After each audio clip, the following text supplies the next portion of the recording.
All right, Joe, thank you. Now, that wind causing a number of issues this evening, including that blowing dust and the extreme fire weather danger. Corey Howard spoke with first responders and medical experts about what you need to know.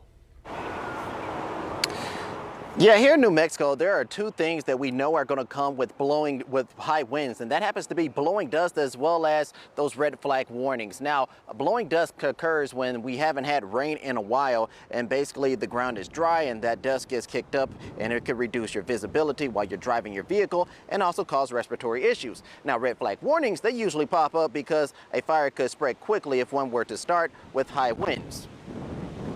Fire in itself is hard to control even on a good day, but when we have this fire weather and these higher winds and this lower relative humidity, it really causes the fire to get out of control quickly and really spread really fast. If you can't see the mountains because of dust, that is a serious problem.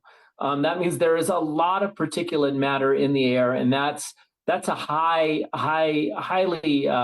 dangerous event for those with pulmonary or lung disease.